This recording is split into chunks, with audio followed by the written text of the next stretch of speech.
Hey everyone, Tactics here with another Castellan Niklaus quick guide, this time for the Council of Blood on normal and heroic difficulties. If you found this video useful, please make sure to like and subscribe for more content like it, and let's just get started. This is a 3-boss encounter with an intermission phase every time you push a boss below 50% health.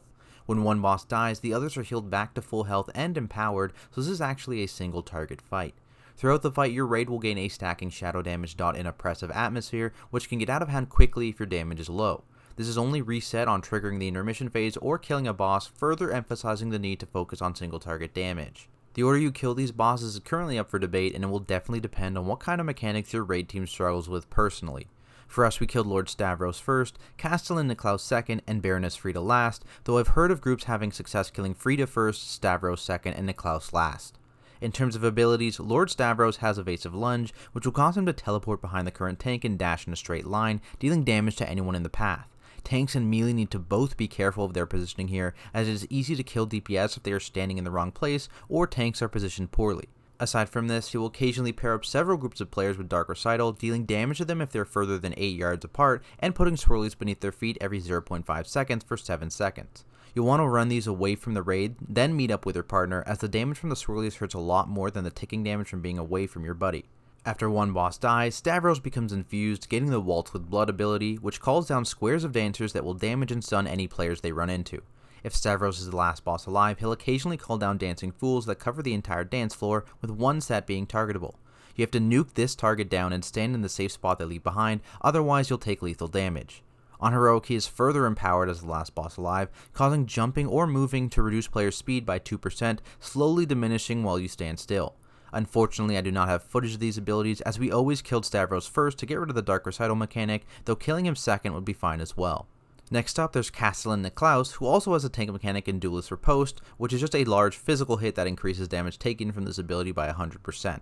While alive, he'll intermittently summon a Dutiful Attendant, which shields the lowest health council member, so focus these whenever they spawn. After a boss dies, he gains the ability to summon Dredger Servants, which spawn throughout the room and just throw food at random players, dealing damage. We had ranged DPS swap to these, and had our Death Knights grip in any that were close enough to be cleaved down. If he's the last boss alive, he will also sometimes summon a Veteran Stone Guard, which just has a tank smash attack and Sin-Touch Blade, dealing a chunk of physical damage and granting a permanent 50% damage increase, so you'll want to focus these guys down when they spawn. On heroic, his adds will also enrage if another one dies within 12 yards of them, getting a 100% damage increase for 18 seconds. None of his adds are terribly difficult to deal with, so I'd recommend either killing him second like we did, or last if Frieda is a problem for your group. Speaking of Frieda, she has Dreadbolt Volley, which is a must-kick ability, as it deals a burst of damage and dots the entire raid. She will also use Drain Essence on a couple players, which hits extremely hard over 4 seconds, so these players will need spot heals and personals. When she's infused, she gains the Prideful Eruption ability, causing everyone to get a 6-yard circle around them and explode after a few seconds, so you need to get spread for this. When she's the last boss alive, she will gain a new tank attack in Soul Spikes, which is 4 physical hits to the tank over 4.5 seconds, that increases in damage each time and radiates a portion of the damage as shadow to the raid, so make sure your tank has big cooldowns for this. On heroic, getting hit by any of Frieda's abilities in this final phase causes a puddle to form for 30 seconds, so you'll need to slowly move down the dance floor as this phase progresses. This is the boss you could kill first, second, or third depending on how well your raid does at keeping kicks up and dealing with puddle placement, so adjust accordingly. For the intermission phase, you'll want to look around the dance floor for your Beam of Light, which is where you need to start. From there, NPCs will jump onto the dance floor and join in, and the bosses will yell directions you need to move in, either left, right, forwards, or backwards. Make sure you are only moving one square in the direction they call out.